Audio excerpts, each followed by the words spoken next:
Find out how she's doing. Hi, Rose. How are you? Hi, how are you? I'm great. I'm great. I was telling everybody you're kind of a Londoner too, because you lived here for quite a while, didn't you? I live there. Hi, Brian. Thank you for Hi. having me on. Hello, everybody out there in virtual and our now real world, which is virtual.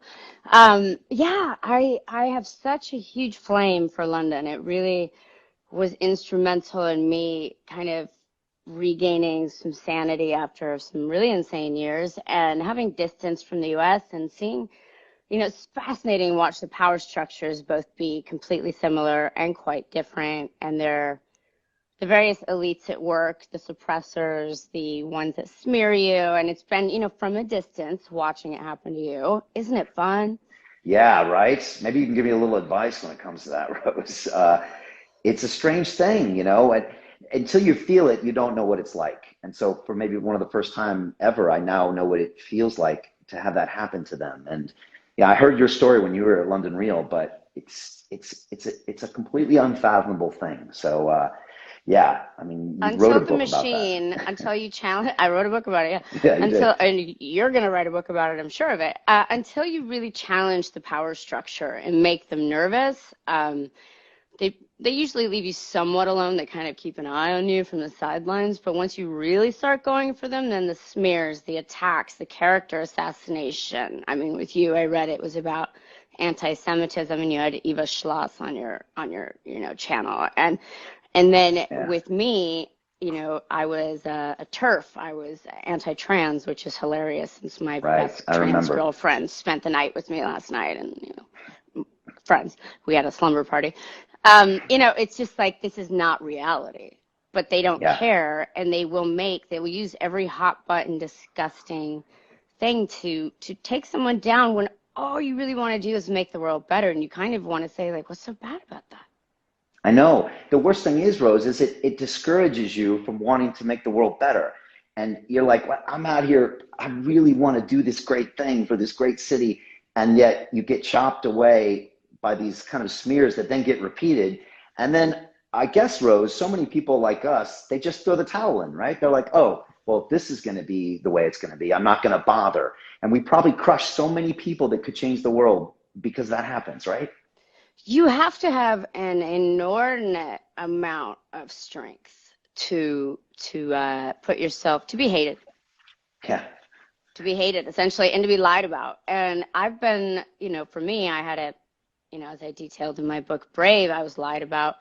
Harvey Weinstein paid off the media for years, and that was proven, to slander me, to crazy drug addict whore, the whole playbook, right?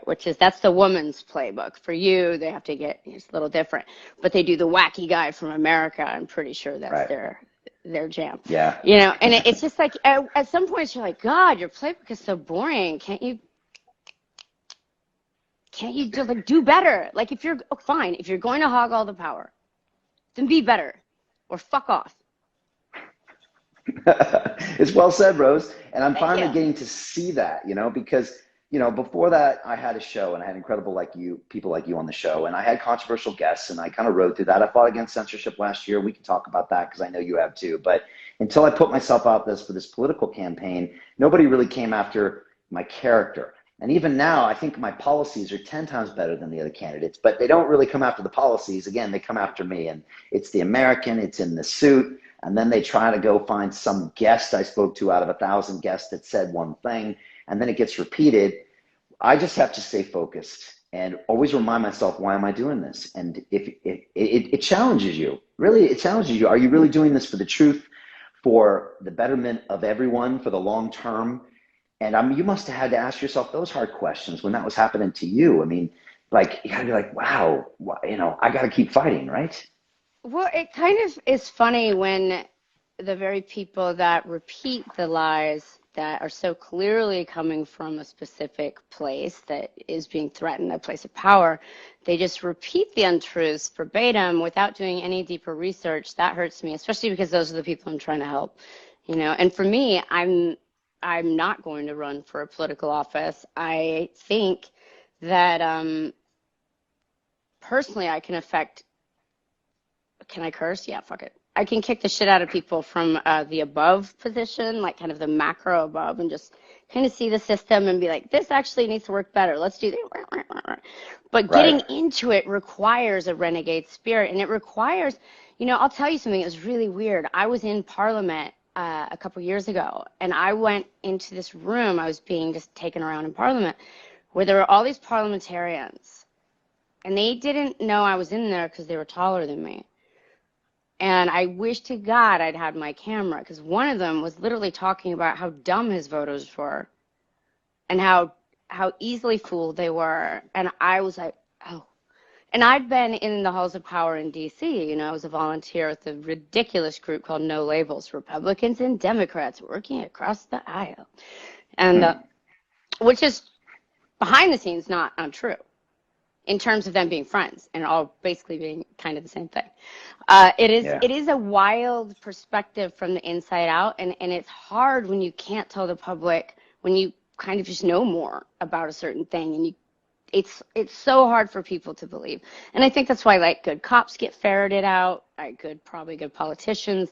They're like, God, like life quality versus wanting to help. Just because some people are born with these very strange compulsions to help. I'm one of those people. I ask myself, I'm not doing it for profit. They can't figure out what my motivations are because I don't want anything from them.